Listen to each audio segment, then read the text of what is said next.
And welcome to another installment of Mayan's online learning programs for during this time that we are all at home and looking for opportunities to learn online. So we're happy that you're all joining us.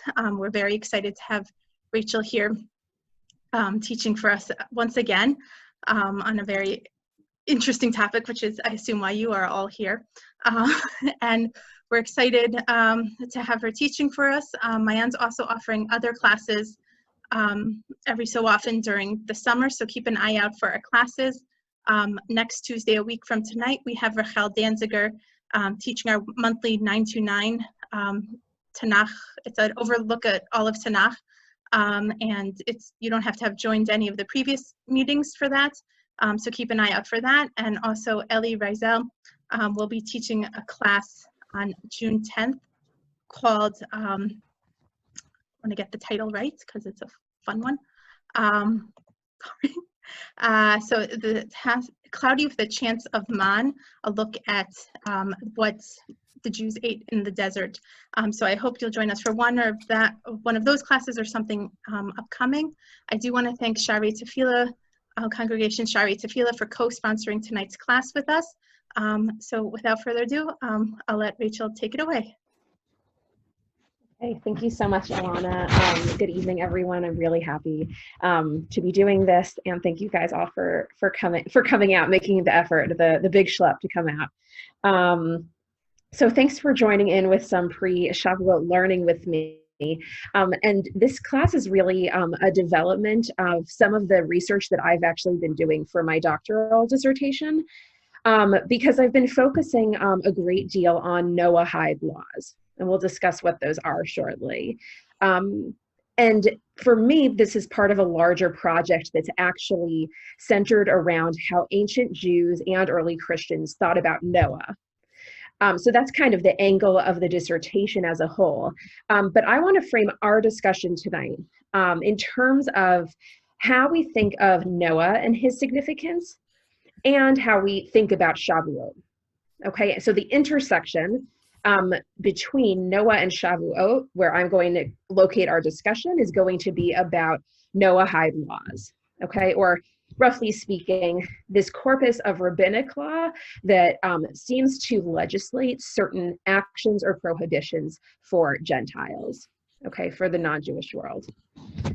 But before we look at any of our sources, I think I need to say a word or two about the function of law in Judaism, which is something that we might take for granted, or not take for granted, but think that the definition or law's relationship to Judaism is self-evident or simple.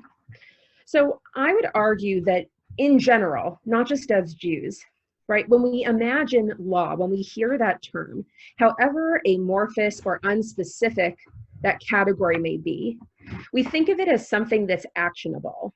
Okay, it's a term that commands or restricts behavior that has a practical effect on human interaction and conduct. But really, first and foremost, law is a form of discourse. It's a way of thinking about and articulating our understanding of the world around us. So our laws help to articulate myriad things. So for example, a simple prohibition against theft, right, or stealing, right, might underscore our society's larger desire, not only to prevent theft itself, but to raise notions and show convictions of what we hold dear in terms of private ownership, private property, in terms of appropriate human behavior and intercourse.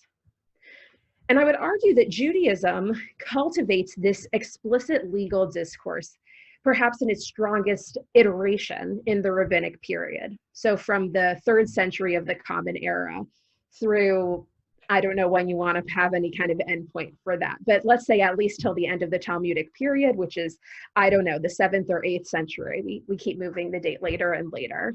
And of course, we see that this legal discourse is being cultivated much earlier as well. not only in the Bible itself, right? In Tanakh, we have, Sefer Vayikra. It doesn't get more legal than that, certainly in a practical sense as well.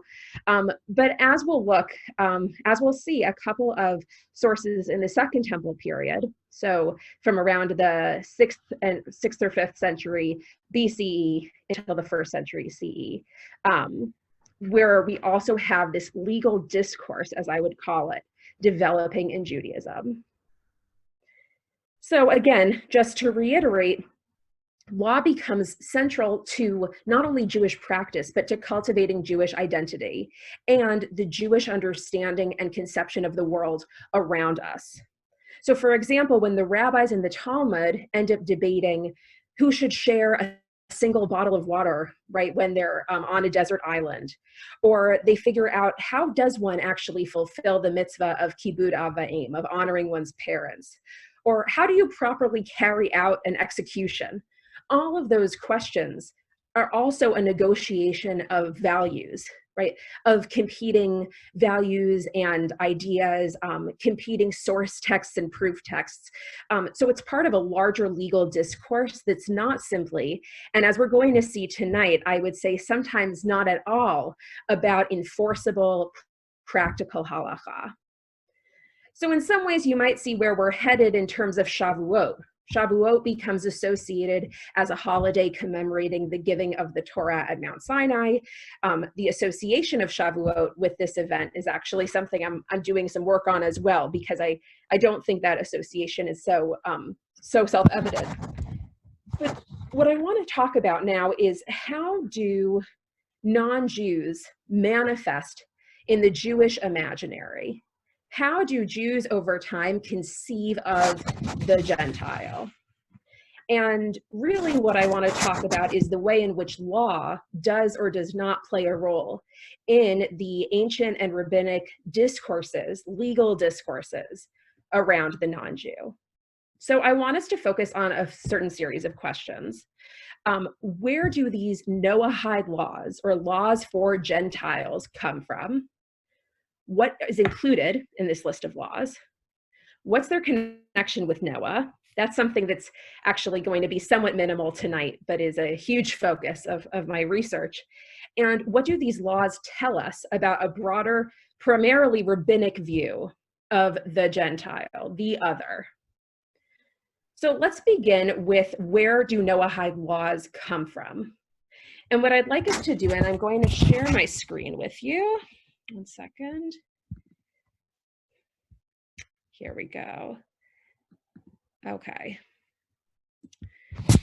So what I would like us to do, and by the way, I can't see everyone now, so if people have questions, please chime in, because I won't see you if you're just go ahead and unmute yourself if you need to.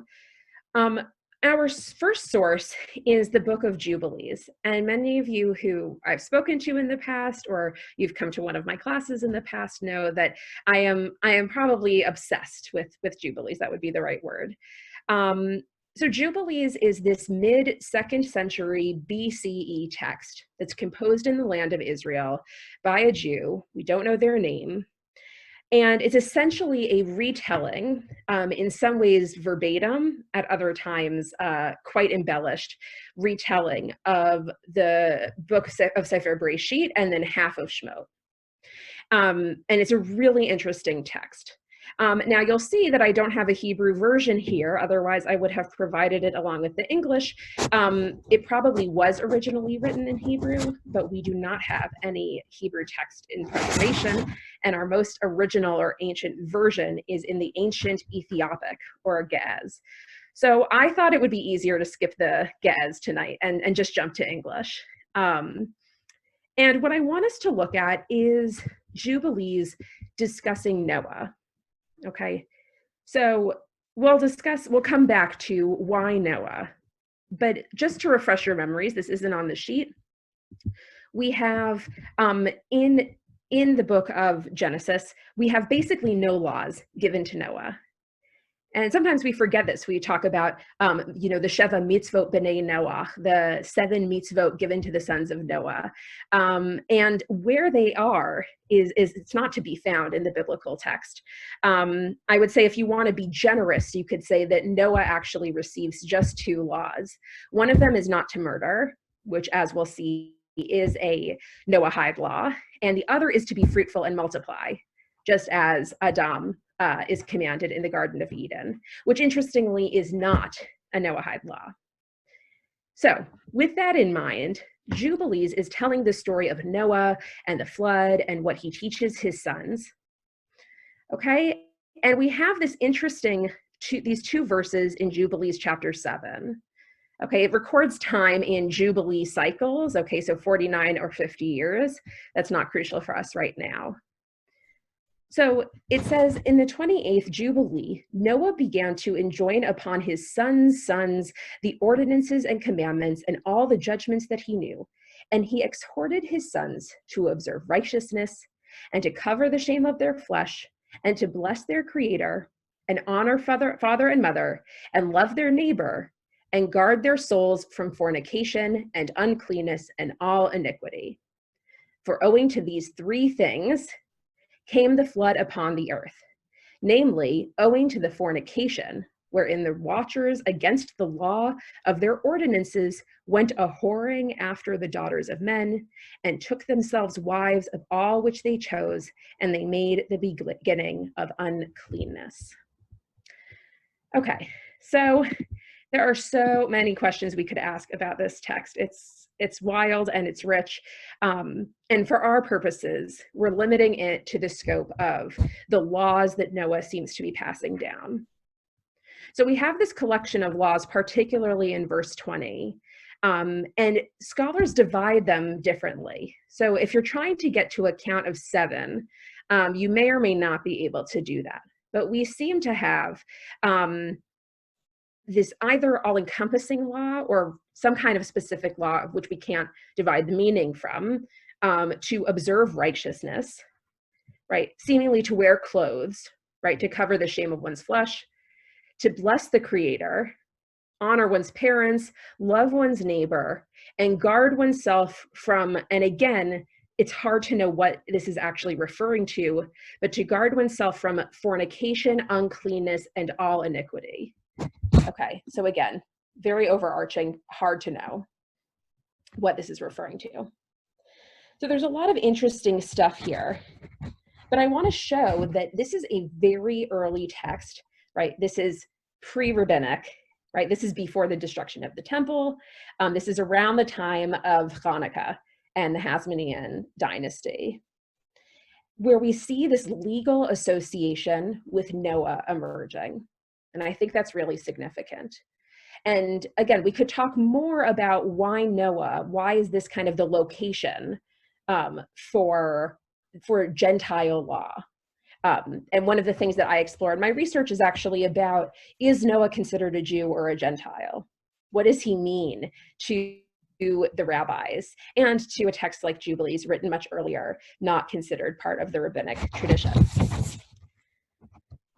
So work has been done by other scholars to try and see if we can find any other Second Temple texts that associate Noah with law, and more broadly, that associate laws to govern Gentiles. And some scholars argue that perhaps these laws, they definitely must have existed because Jews needed to figure out ways to govern non-Jews. That, you know, the defeat of the Greeks in the Hanukkah story meant that the Hasmoneans, right, all of a sudden had power and actual political autonomy in the land of Israel, and therefore they probably needed real laws to govern Gentile behavior. That has basically been proved false, very convincingly in many ways, but it seems almost basically entirely unlikely that there was ever a serious discussion about kind of what halachot or laws we create in order to rule over non-Jews. And again, that theoretical dimension is then going to be very important when we think about the discourse that takes place about laws governing, so to speak, Gentiles. So our first articulation in the rabbinic period of these Noahide laws comes from, I'm going to show you one iteration of it, which is from a Braita in the Bavli in Sanhedrin. Okay, but it also appears in a Tosefta in Masechet Avodah Zarah. So essentially, these are two Tannaitic sources, okay, so around the 3rd century of the Common Era, that are discussing directly laws for Gentiles, okay? And again, interesting, these are the laws for the sons of Noah. We can't dwell on that language right now, but it's very fascinating to think about, again, the association with Noah and his children. So I want us to take a look here. This is source number 2. Okay, Tane Rabbanan. Okay, so the rabbis taught in this Tannaitic source, Sheva mitzvot nitztavu b'nei Noach. Okay, so the sons of Noah were commanded with 7 mitzvot. Dinin, ubirkat Hashem, avodah zara, gilui arayot, ushvichut damim, v'gazal, ve'ever min hachai. Okay, so they were taught these 7 mitzvot. To have courts, to not curse God, right? Here it says actually to bless God, but it's this interesting euphemism, actually, not to curse God, not to do idolatry, not to engage in forbidden sexual relationships, not to murder, not to steal, and not to eat the limb of a living animal. Okay, very interesting set of things. And we see that these do and don't overlap with the set of laws that we saw in Jubilees. All right, so for example, one of the interesting points is to look back at Jubilees and see that it says to bless your creator. So in some sense, not to curse God, of course, the flip side is to bless God. But interestingly, honor your mother and father is not included. Now, we also see, and this is part of where it becomes a legal discourse that's largely theoretical and not strictly practical or practicable, which is when we see right here, Rabbi Chananya ben Gamla Omer, Af al Hadam min hachai, Rabbi Chidka Omer, Chidaka Omer, Af al Hasirus, Rabbi Shimon Omer, Af al Hakishuf. So we have 3 rabbis who are proposing additions to the list. Okay, so Rabbi Chananya says, not only is a Gentile prohibited from eating the limb of a living animal, but also from eating any of the blood of a living animal. Okay, so an interesting distinction there, right? There's not necessarily blood in the limb, but somehow that needs to be a separate prohibition. Okay, and then we have the next rabbi saying there's also a prohibition against castration, which you'll notice the translation here, I should mention, is provided by Sfaria, which I think is generally good. It also seems to embellish, sometimes in ways that I agree with, sometimes I don't. So here we have castration, i.e. they're prohibited from castrating a living animal, okay, which is interesting. I don't know if we should take that as at face value. It could very well be a prohibition against human castration, which was very, very, very common in the world, I don't know, until the Enlightenment. And then we have Rabbi Shimon, who says they should also be prohibited from sorcery, right, which seems to be a separate category, let's say, from Avodah Zarah. So already what I want us to recognize here is we have these additions being made to the list, right? And so we're building this dialogue about what kind of laws do we think Gentiles should be abiding by? What kind of laws do we think should somehow govern the wider world? And one of the things that I think is going to kind of plague our discussion is this question of what is the Jewish attitude towards Gentiles? And again, even that statement, right, assumes that it's a homogeneous, monolithic definition, which I don't think is true and I don't think comes through in the rabbinic sources. But it's a question that I think we have to ask throughout. What's the attitude towards Gentiles being cultivated here? And Conversely, what's the attitude towards fellow Jews and Jewish identity and our relationship to law? Now, I actually want to skip source 3 for the time being and jump to a really exciting source from the New Testament. Now, here we go. What did I say? Oh, sorry, source 4 on your sheet. Okay, so why are we talking about the New Testament in order to figure out how Jews think Gentiles should keep the law? Well, I hope that I can demonstrate that Acts 15 should prove that there is no better text to look at in order to answer this question. So I've mentioned this in other talks, and I'll repeat again that I think the New Testament is absolutely essential for us to study in order to understand Jewish history. Here we have basically Jewish writers telling us all sorts of rich and crucial information, not simply about this guy named Jesus who they understand to be the Savior, but also about a certain group of Jews who had a very different take on Jewish law and its significance, on questions of Jewish particularism, and so forth. So it's a really rich corpus of material that I think we have to engage in to basically understand anything about ancient Judaism. Now, what I'm showing you here is Acts 15, a really important turning point, textual record, let's say, in the New Testament. This is from the Acts of the Apostles, which basically talks about what happens after Jesus dies and is ostensibly resurrected to his followers, and their efforts to essentially preach the Gospels and try to bring people into this Jesus-following group of Jews. Okay, so we don't have this separate thing called Christianity out there, right? We have lots of Jews, probably and possibly very religious Jews who are trying to figure out, now we want more people to be this kind of Jewish, right? We want other people who are Jesus-following Jews. How do we do that? And so they're trying to preach to all sorts of people, including non-Jewish pagans from the broader Mediterranean world. So here, the moment that I'm showing you is where we have Jewish followers of Jesus who are traveling from the land of Israel, from Judea, into Antioch. Antioch was a Greek city that's in present-day Turkey. Okay, and they're preaching to pagans to become, again, not only Jesus followers, but as one has to be a Jesus follower at this time, to become Jews. Okay, so here is what they're teaching. So look at verse 15.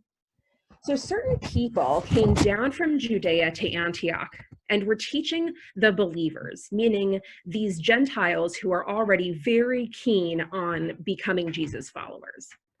And they said, unless you're circumcised, according to the custom taught by Moses, you cannot be saved. Now, just remember, right, in this pagan Greco-Roman milieu, none of them are circumcised, right? That's probably the most backwards thing they could imagine doing to themselves. So Paul and Barnabas, these other apostles, hear this, and it really creates a question.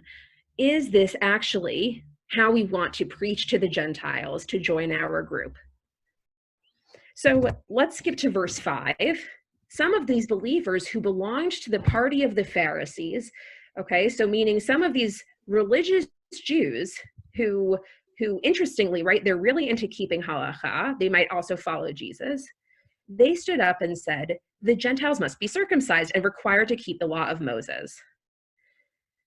The apostles and elders met to consider this question, and after much discussion, Peter, one of the apostles, got up and addressed them. And he says, brothers, you know that some time ago, God made a choice among you that the Gentiles might hear from my lips the message of the gospel and believe. God, who knows the heart, showed that he accepted them by giving the Holy Spirit to them, just as he did to us. He did not discriminate between us and them, for he purifies their hearts by faith.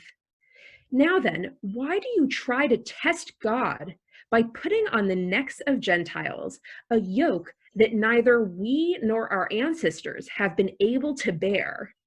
No, we believe it is through the grace of our Lord Jesus that we are saved just as they. Jump to verse 19. It is my judgment, therefore, that we should not make it difficult for the Gentiles who are turning to God. Instead, we should write to them, telling them to abstain from food polluted by idols, from sexual immorality, from the meat of strangled animals, and from blood. For the law of Moses has been preached in every city from the earliest times and is read in the synagogue on every Sabbath.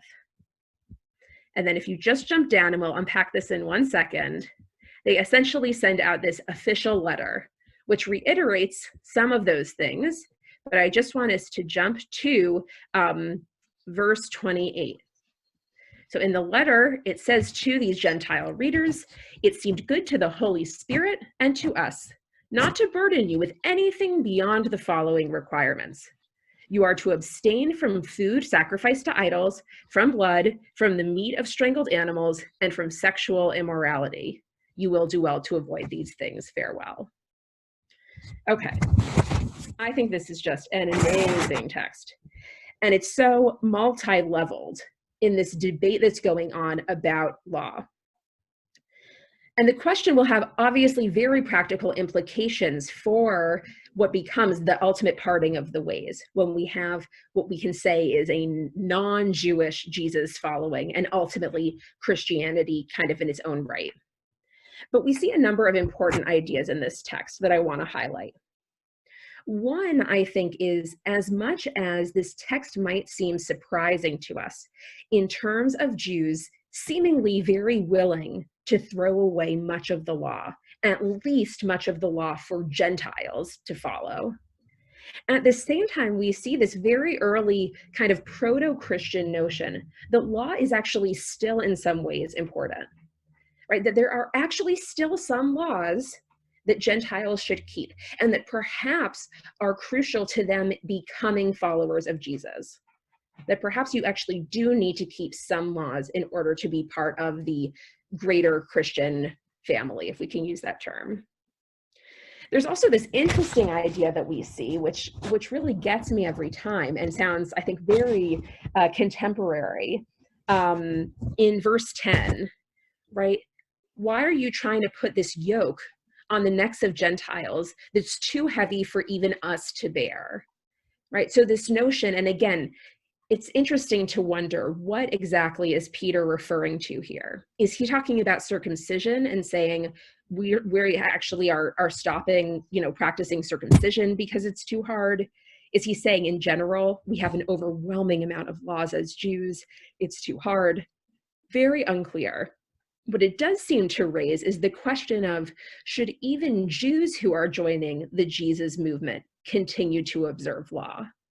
Right? If it's too hard to bear in general, and if Jesus saves people by faith, right, that believing in Jesus can lead to one's salvation, then, maybe all this law stuff for Gentiles or Jews who follow Jesus is not so relevant. Another interesting point is that you see food prohibitions, again, not anything like the kind of myriad laws that comprise kashrut, but you see food prohibitions here. Okay, and this is something that's interesting and is throughout very early Christianity. This notion in particular to not have food, as it says in verse 20, polluted by idols, which often meant part of a pagan banquet, food that was first offered to idols, wine used for libations, right? We're familiar with that with Yain Nesach, right? That there was actually an early Christian turn away from those things as well. We have conflicting texts from the writings of Paul, right, who's a really important figure, especially in this kind of turning point of post-Jesus Christianity, where he has certain texts in Galatians. He says you should not eat food from pagans, and then he has a text in 1 Corinthians that says that you can. So it's conflictual, but we can see here that, again, we have some food laws that are still relevant. And there are two other points that I want to make here. One is back to the Noahide Laws. I don't know that these laws that we're seeing look the same as the Noahide laws, right? We do see striking similarities. And again, if anyone wants to chime in about what you're observing, please do, because I can't see you. But I just want to say, right, we have some things that are interesting, right? This prohibition against blood or strangled animals. It doesn't seem to be quite the same as ever min hachai, right? Eating a limb of a living animal. But there's something that seems to be, close, or a shadow of the same thing. Right, we have at some point sexual immorality, right? Gilui arayot. Certainly there seems to be, I would assume, and we see this later on in the letter, right? Presumably also you can't murder, right? It's interesting that that's not explicit here. Perhaps it's just assumed, like we don't have to break it down for you that, you also can't even murder people. Presumably it's talking about things they might have done otherwise, right? You might have engaged in pederasty because that was a Greco-Roman norm. You can't do that anymore if you're joining this group, right? Things like that. And what I will also want to point out is that this text is so interesting because it argues, again, earlier on, I'm sorry, I'm going up and down. Verse 9, he did not discriminate, referring to God. He did not discriminate between us and them, for he purified their hearts by faith, right? It's really getting to this notion of Jewish particularism, specifically through this idea that law is the medium by which God has this very special chosen relationship with Israel, right? And this text is saying that's problematic. That particularism doesn't sit well with us, right? And this idea that only some people have access to God doesn't make sense. And that the way you access God is through myriad commandments that are very intricate and hard to keep. But the idea that really you just get on board by believing, right, not only is easier, but in some sense, the questions raised here, isn't that more ethical? And I think that that's a really interesting question that we need to grapple with as we look through these texts. Does someone have a comment? Rachel, I have a question. I'm sorry to interrupt you. In 9 and 10 that you're referring to right now, they're saying, if I understand it, that the neo-Christians, or however you want, the Jewish breakoff group, saying, why it doesn't make sense that God would prefer these God would make these other people more holy with these specific myriad laws. Then how do they understand why their predecessors, the Jewish people, have these laws? Yeah, it's a good question and a hard question. And early Christian writers are going to struggle with the function of law, right? Because they can't simply get out of it by saying, like, the laws are evil or the laws don't matter, right? They know Jesus followed the laws. So it's a tough point. I don't know. I think they see it as there's a turning point. Before Jesus came, and again, we could still ask this question of how is it fair that, maybe the only way to have a relationship with God pre-Jesus would have been through law. But it seems to be that they make some kind of stipulation like that. Jesus now showed us the light, which is that by faith alone, one can have this relationship with God. And at least post-Jesus, I think this is kind of the simplest answer here, right? Post-Jesus, why in the world try to keep all these laws? And in a post-Jesus world, is it even fair to say that keeping the law is the thing that gets you saved? So in some way, once Jesus exists, these laws are superfluous.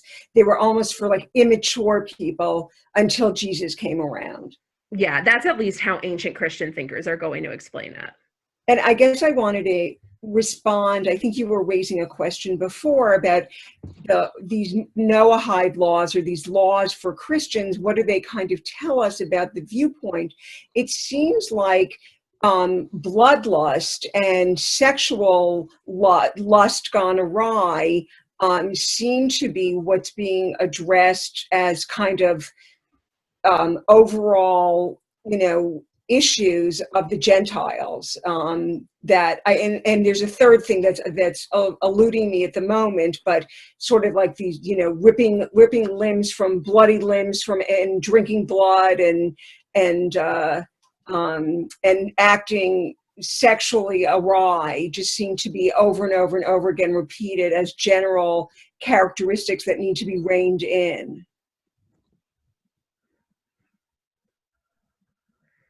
Is that a question or?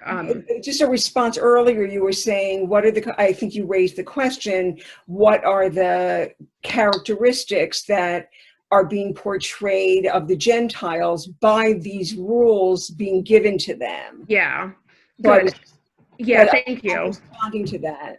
Thank you. Yeah, I think that, right, it's exactly those points. And one other thing, and then we'll move on to the next text, is I think it's interesting that those laws, right, which in many ways I think are really actually, they're not generic. They are actually targeting Greco-Roman culture, right? So there's both this kind of push and pull of, listen, the Greco-Roman world does not do circumcision. Not a thing, not acceptable. Okay, that is something that we are not going to impose on them. However, they also cannot impose their quote unquote sexual immorality on us. That's actually something they need to leave behind.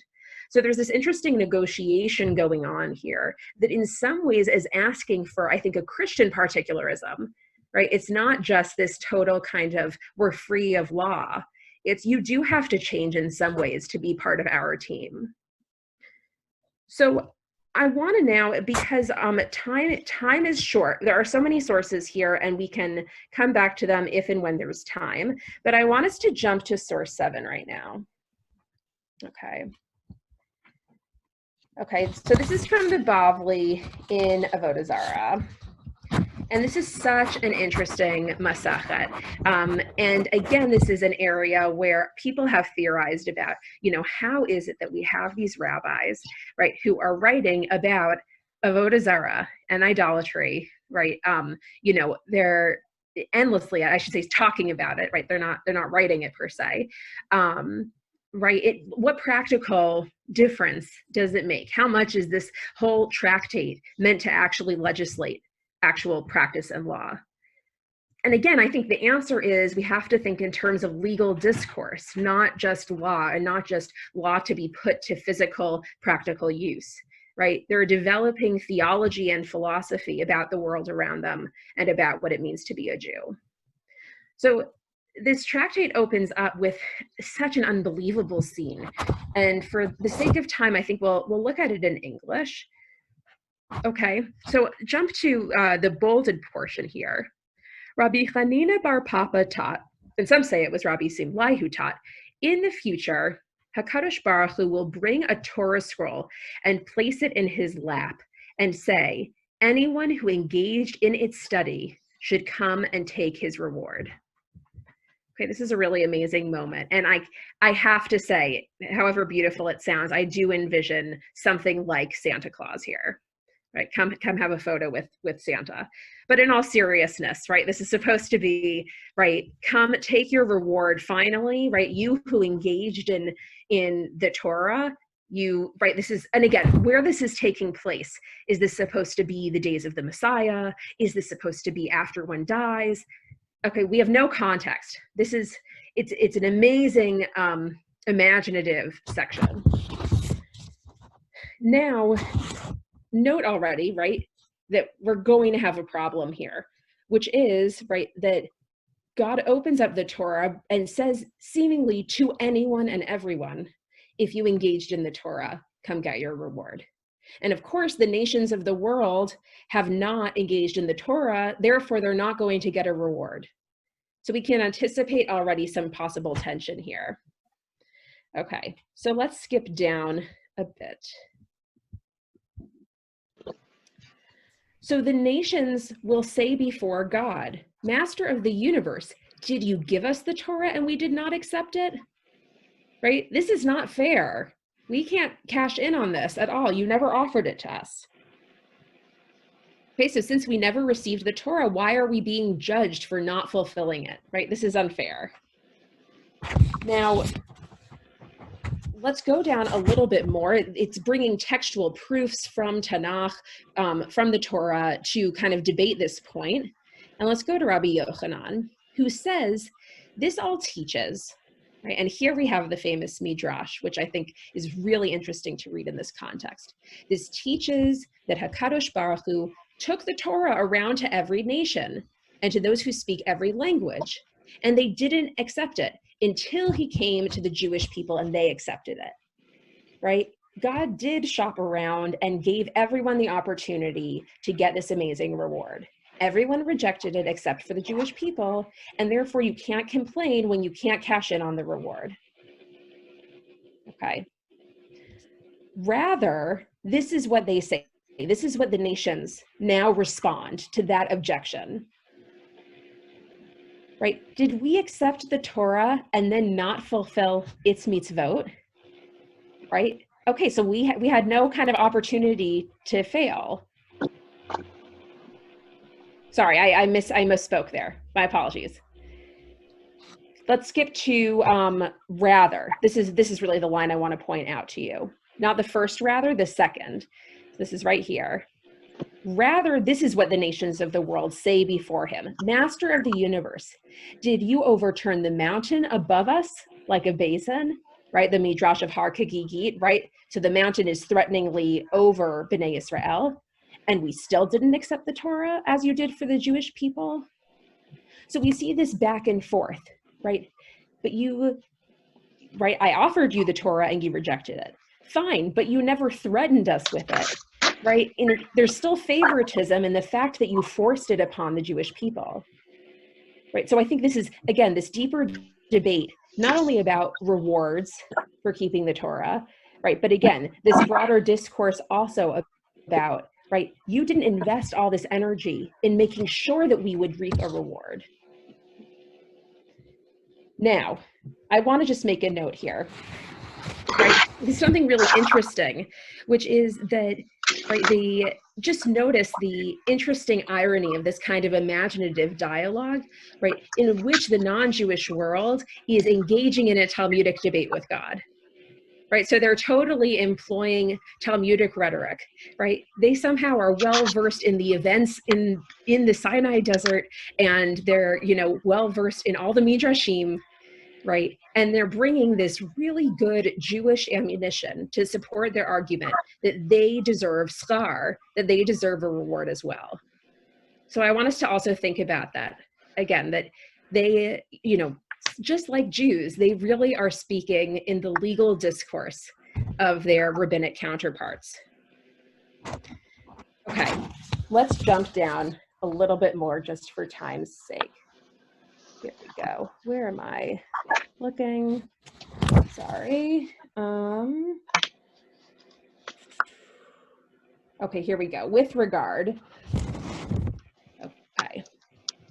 So now, essentially, at this point in the discussion, the Gentiles have convinced God that there's something really unfair about all of this.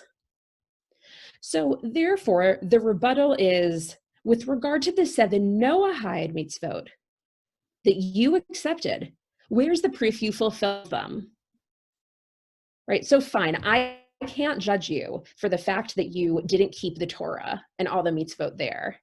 I get it. It's not fair. I gave it, you know, maybe you rejected my offer, but, you know, so did the Israelites and I just forced it upon them. But I did give you 7 laws that you should have kept. And did you fulfill them? Okay. And the Gemara then asks, from where do we derive that they didn't fulfill them, right? The obvious rhetoric of the question is, I know that you didn't fulfill them. Okay, Rav Yosef teaches, he's explaining this word, this really a specific word from a verse in Habakkuk. God stands and shakes the earth, he sees and makes the nations tremble. This is actually really interesting, right? Because the verse itself, in some sense, sounds like this, the mountain over the heads of the Israelites, right? He shakes the earth, right? Similarly, it's referencing, I think, a similar image. So what did God see? He saw the 7 mitzvot that the descendants of Noah had accepted upon themselves. and he saw that they did not fulfill them. Since they did not fulfill them, he arose and nullified for them those commands. And here there's actually a play on words, which we're kind of missing because we're doing it in the English translation, right? Vayater, the nations tremble, and here the heteron, the God nullified them. This kind of interesting play with that verb. Okay, so interestingly, God's reaction to the fact that the Gentiles didn't fulfill their quote unquote minimal side of the bargain, which, to be fair, they proved God wrong about in terms of the fact that God had not dealt fairly with them by actually not forcing the Torah on them as he did for the Israelites. So God nullifies their obligation to keep even the 7 Noahide laws. Now, whether that's a good thing or a bad thing, a generous thing or not, for the purpose of our discussion, the bottom line is that if they're not obligated in it, they can't get any reward. So we end up back where we are at the beginning, that they can't get any reward, even if they do have law, even if those 7 laws are sufficient for them to fulfill God's commands and get a reward, because God nullified them. And at the very end, we have Mar ben Ravina say, this actually serves to say that even if they fulfilled the 7 Noahide mitzvot, they still wouldn't receive a reward. Now, I will parenthetically say the Gemara is going to go on and problematize that. Mar does not actually have the last word in this sugya, right? But I think this is a profound text in so many ways, right? On some level, it's a game that's being played. And there's a really similar question, I think, to that raised in the book of Acts that we saw before. How does someone who lacks access to divine law receive salvation, or receive God's favor, or receive a reward?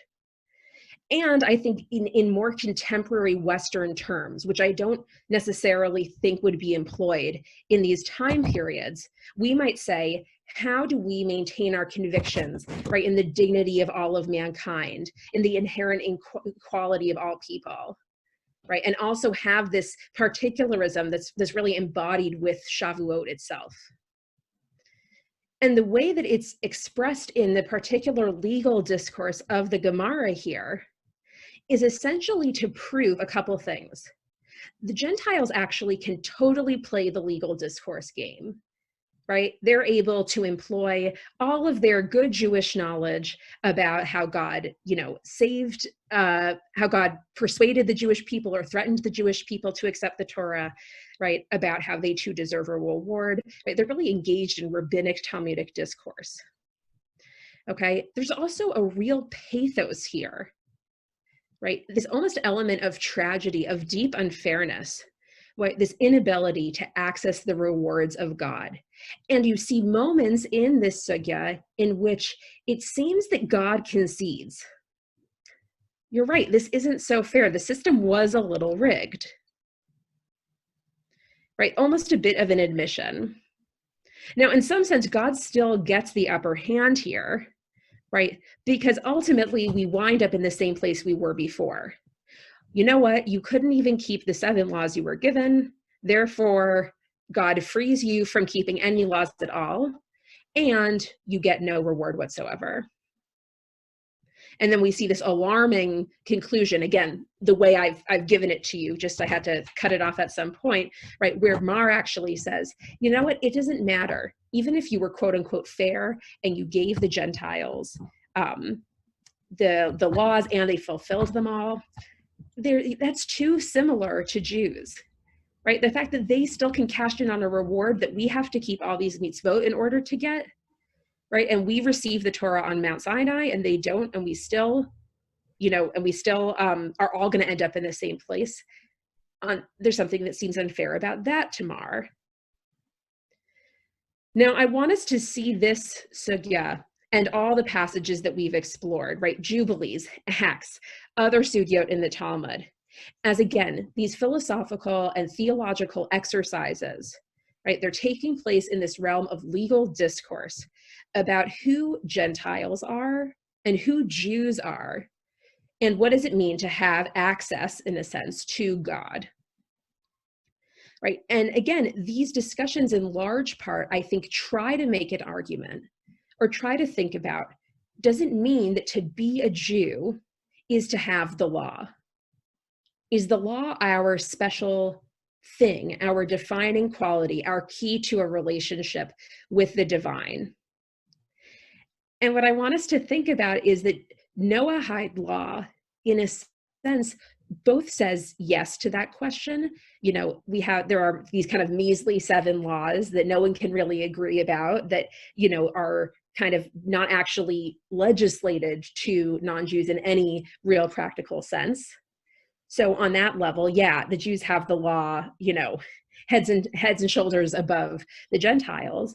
And at the same time, I think Noahide law really undercuts, to some degree, this claim that law is the key to Jewishness, right? And that the Gentiles, in some sense, corner God in this last sugya that we saw, to say, actually, you gave us some laws too, and we want to take part in this legal relationship with you, right? And even Acts is saying that there have to be some legal dimensions to the relationship with God, right? Certainly nothing like the kind of myriad laws in Judaism.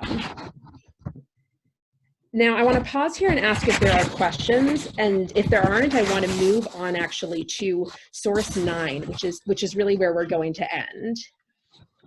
Are there thoughts or questions thus far? Yeah, I just have a quick question. Can you hear me? Sure, yeah.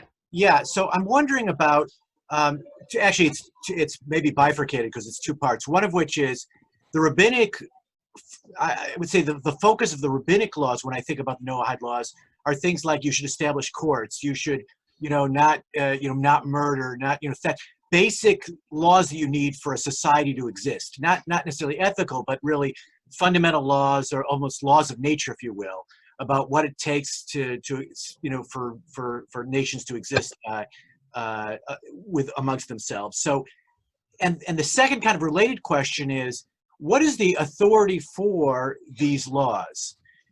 So if the Jews accepted from Sinai the laws, the 613, say, we don't see, there's no example, at least I know of, where the Noahides said, here are the 7, were given the 7 laws and chose to accept them. Is there a theory of a social contract, or what is it, what's the theory behind the authority of those laws for Gentiles?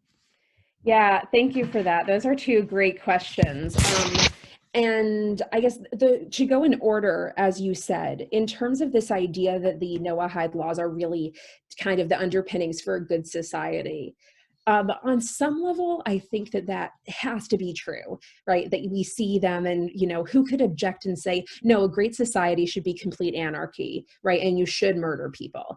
At the same time, I think it's really interesting to see, especially when we look in the Jubilees text, where one of them is actually to honor your parents.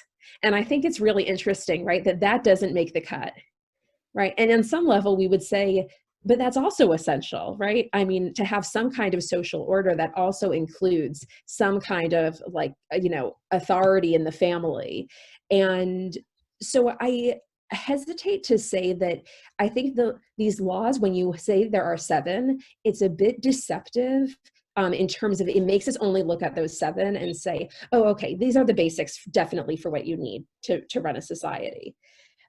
Then you also have the limb from a living animal. That's weird, right? And of course, I think we could come up with other laws from the Torah, which we would say are kind of universally moral, that we would want to impose, that we also don't see here. So I tend to be in agreement that kind of these are the underpinnings for a good society. And I would say that there's a lot of debate about, is this kind of the Jewish version of natural law? And that seems to be really contested.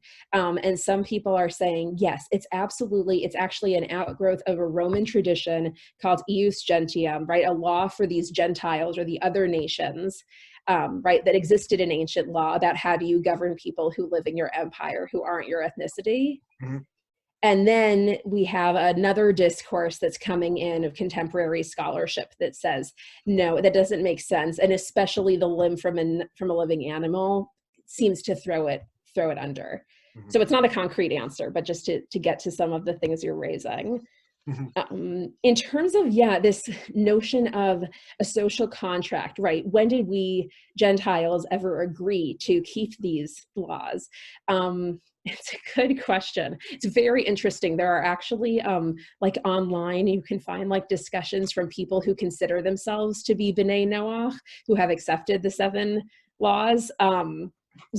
Which is quite interesting. But I think in terms of an origin to this social contract, it's a tough one. I mean, I try to study a lot about kind of like, why is this all stemming from Noah and his children? And it's really, really tough. There doesn't seem to be an agreement. In some sense, I think the Jubilees text that we saw in the beginning might be the most compelling, because it's not simply God gave Noah a bunch of laws, though it also says that elsewhere. Mm-hmm. But in this text, we have that Noah gives it to his sons, which I think is interesting, right? That there's this kind of interpersonal contract as opposed to just this top down, like, I don't care if you agree to it or not. I'm like the ultimate legislator and I'm telling you what to do. Mm-hmm. But yeah, it raises its own issues about it being contractual, I think similar to kind of the moment at Har Sinai as well, right? Is that a social contract that we have with God, or are we stuck in it? Right. And actually it raises other issues, which is, if it's a social contract, is that the same as ethics? Because social contracts, in a sense, are forms of, it's about power. I mean, we don't want to think about it that way, but fundamentally, a social contract is who has power. We're going to agree, those in power agree to how we're going to divide up the spoils or what rules we're going to establish for a society. So Yeah. I'm not sure that's different from saying that it has moral content. Yeah, I think that's true. And I mean, I actually think also in terms of, right, even though it's not a social contract per se, you do raise this question about power, which I also think is actually important on a broader level as well, to think about what does it mean, especially in the rabbinic context, for these Jews to be having, right, tractates full of discussions about how do we rule over Gentiles, right, which is like a comical joke. Right? I mean, they are exiled, they are in the diaspora, they are nobody. There is like no possibility. And, they're having these conversations that will be so irrelevant for thousands of years. And to also think about that as emphasizing, like, these are really philosophical exercises they're engaging in, rather than seeing halakha as always about practical legislation. I see a hand up. Yes, please. Going back to where you were discussing, why did Noah get these laws? Wasn't there at the beginning, like maybe the first couple of paragraphs of the Parsha, a statement that God walked with Noah? There is a statement like that. How does that relate exactly to the laws? Well, would it establish that there was some sort of special relationship, that he was an ish tzaddik b'dorotav, that he was a righteous man in his time and God walked with him.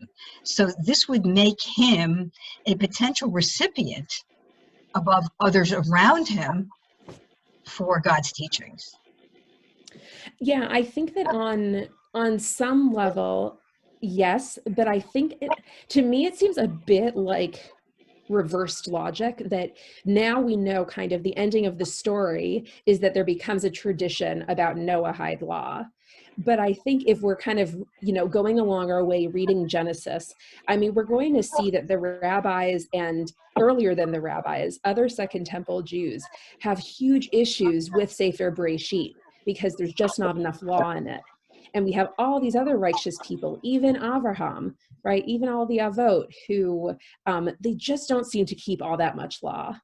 And so I think that saying that Noah has this relationship with God, I'm not saying it's completely disconnected, but I think that it's not self-evident from the text, and I would say even from the end of the story post-flood, when Noah kind of gets these laws of like being fruitful and multiplying and not murdering, that it's really a legal relationship in any proper way.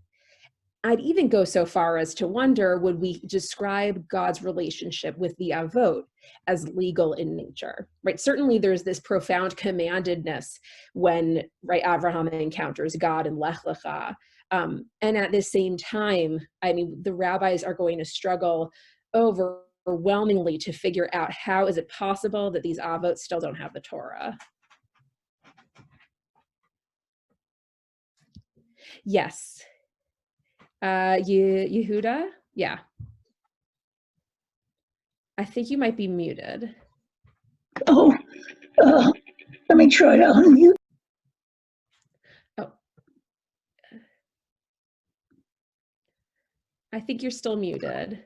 There you go. Okay. I think we're sort of confusing in a way that the Rabbanim try to separate the idea of a social contract and the idea of a relationship with God. Micha, the famous statement of Micha, when he says, what does God demand of you? Asot mishpat, ahavat chesed, haznei alechet im elokecha. The idea of a social contract and the idea of a set of laws which defines a relationship of walking with God. And notice on all of those halachot, Rav said things like, does God care if you shecht from the neck or if you shecht from the nape of the neck and so on. But that is the way we show that we are walking with Hashem. That kind of relationship is the Chazal try to keep separate, that the Goyim don't have, and the Sheva Mitzvot B'nai Noach is not part of that. Sheva Mitzvot B'nai Noach are far more like a social contract, and here they are trying to provide something, a special kind of relationship that's called Halicha im Hashem, according to Micha, which is a legal one, which constitutes all of those other halachot that we have that are not part of a legal contract, but are part, nevertheless, that God demands of us, and He also demands of the Goyim and the Sheva B'nai Noach. But that's the Sheva B'nai Noach are not considered part of a according to Chazal. That does not define the legal relationship. And modern Christianity, of course, does not see law as part of a contract with God. It's sort of the legal, it's sort of a relationship with God. They feel grace and so on, and things of those sort are the relationship with God. They do not consider law in any sense as a relationship with God.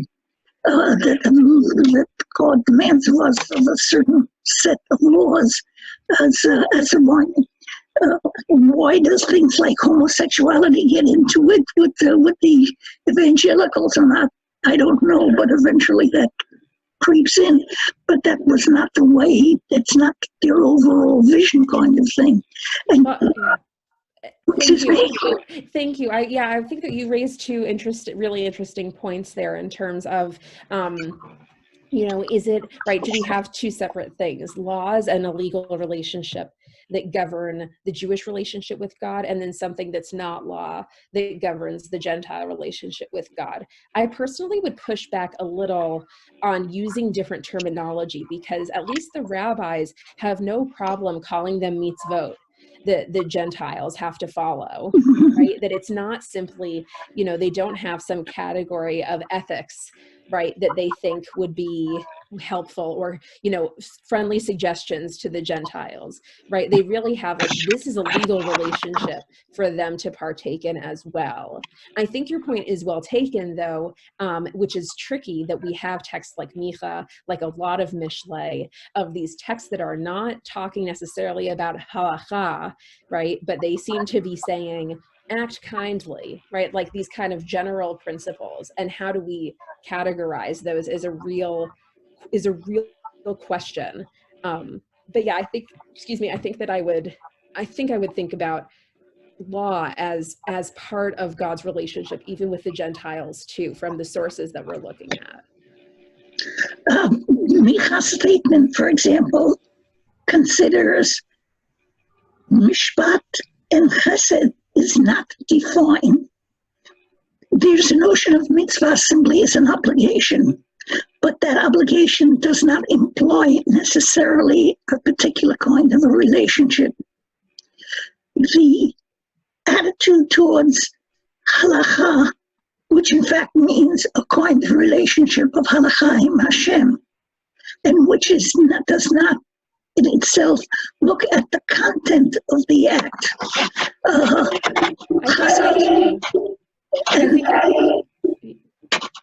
Yeah, okay.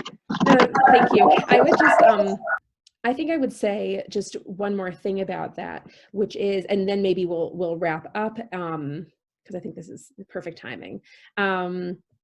I guess I would also just say that you'll see later on, especially among medieval parshanim, medieval commentators, right, are going to have a real debate about, can we try and figure out ta'amei hamitzvot, right? Can we try and figure out the reasons behind the laws? Which on some level becomes like, why not? That's a great idea. And some of them don't have self-evident meanings. So let's figure out the reason for shatnez or any other number of things, right? And then you get into, I think, this sticky situation when you think about that in relationship to Noahide law, where you say, if every single law, right, is to, let's say, better yourself as a person, as a Jew, have a better relationship with God, right, then it really emphasizes in some sense the disparity between what Gentiles can even access of God, of the world, of how to better themselves, and what Jews can access. Right, that we actually have this, right, and I think we do talk about it as kind of like this gift of the responsibility of mitzvot, and at the same time realizing if other people don't have that gift of mitzvot, right, how do we make sense of that? And that's a question maybe to leave us with, because it's a huge one. It's a huge one. So I just want to wrap up, though, by looking at one final text, which might seem completely out of left field. But I thought about it both because it's actually, some of you might be familiar with it because I talked about it at another Ma'ayan talk. But it's a text that I think we're familiar with and also tend to overlook. And I really read it when I think about kind of rabbinic reception of ancient texts as a text that's also really about Jews and Gentiles, to superimpose some very anachronistic terms on it. So I want you to look at the last text. This is source number 9. And here we have, this is Genesis 27. And this is when Yaakov has just bamboozled his father into giving him the blessing that was meant for Esav. And Esav comes in, and it's just, I think pathos is the only way to really describe this moment. So we have like 2 minutes left. So let's skip to the English, right? So Esav comes in and says, what happened, right? And his father says, your brother came in disguise and took away your blessing. And Esav said, was he then named Jacob that he might supplant me these 2 times? First he took away my birthright, and now he's taken away my blessing. And then he said, Esav, have you not reserved a blessing for me? And Yitzchak answered, saying to Esav, but I have made him master over you, right? This is worse than you could have possibly expected. I've made him master over you. I've given him all his brothers for servants and sustained him with grain and wine. What then can I still do for you, my son? And Esav said to his father, have you but one blessing, father? Bless me too, father. And Esav wept aloud. And this text just like gets me every time, because Esav becomes so quickly demonized in the rabbinic tradition, right? He becomes, right, he is essentially, I would say, both expanded and reduced to being Edom, to being, right, ultimately this kind of eternal enemy of Israel, ultimately Rome, ultimately Christianity, right? The meanings abound with just how awful Esav's legacy is. And I think that the text in Breshit is not emphasizing that in that moment, right? And in some sense, I read this text as very similar to the sugya that we saw, where you have the nations of the world saying, have you not any reward for us either, God? Right? Have you only one blessing for the Jewish people? Don't we get to partake equally? And in some sense, I mean, there's not a clear resolution, certainly in the Breshit text, right? Yaakov does not give, I mean, Yitzchak does not give a good answer. I didn't include it here, but the next verse is basically just confirms, like, you're not going to have a good life. And ultimately, though, like, if Yaakov and his people bother you too much, one day you and your children will throw the yoke off your shoulder of your brother. And ultimately, all of this makes Esav want to kill Yaakov, right? So we see that this is totally dissatisfying. Yitzchak cannot undo the damage that he did. And in some sense, I think that dissatisfying as it is really seen in the Gemara that we saw before also, right? Do we not get a reward also just because we didn't get to receive the Torah? And, you know, Yitzchak and God both seem to say, I think, you got me in some sense. And at the same time to say at the end of the day, listen, like, how can you get the same reward as someone else who kept all of my Torah mitzvot? How can I suddenly make right? I can't kind of change the law of, you know, once I give the blessing to someone, I can't undo it. So I think that's kind of where I want to leave off tonight. And again, I'll open it up for questions, is, you know, thinking about what do all of these texts tell us about ways in which Jews have tried to make sense of what it means to be a Jew and what it means to be a Gentile, and thinking about law, as I think we all do and should, when in relation to Shavuot especially. How does this kind of major legal moment leave us thinking about our relationship with law as Jews, and how law relates to the Gentile relationship with God as well, and thinking about the fact that in some sense, Gentiles do seem to have this law-based relationship with God. If we think about these mitzvot, these 7 Noahide laws that they are given in the rabbinic tradition, at the same time that the rabbis are also trying to distinguish themselves from the Gentile world. So I think I'll open it up for questions again, and I think we'll slowly wrap up.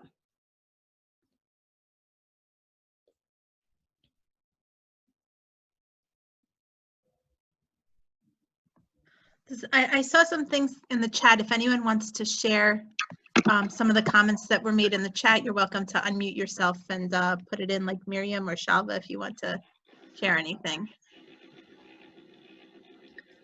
Can you hear me? Yes. Yes, you can hear me. May I send you something that I've written? It's in Hebrew, about 4 pages. So it's not the same topic as this. It's called Derech Hashem Lasot Tzedakah U'Mishpat, which I think you will find interesting, but and though it's not directly related to this, I think it does bear a relationship on these things of different aspects of law, which we sort of combine the notion with. Absolutely. Other thing. Do you have an email address or something that I can mail it to you? Sure. I'll provide you in the chat. I'll put that in. Thank you so much. In the what? I'll write it in the chat box. Oh, okay. Thank you. Thank you. Okay, thank you everyone for coming. If anybody else, I mean, maybe Rachel can stay on for a few minutes if people want to leave. If anyone has some additional questions, I'll just turn off the recording.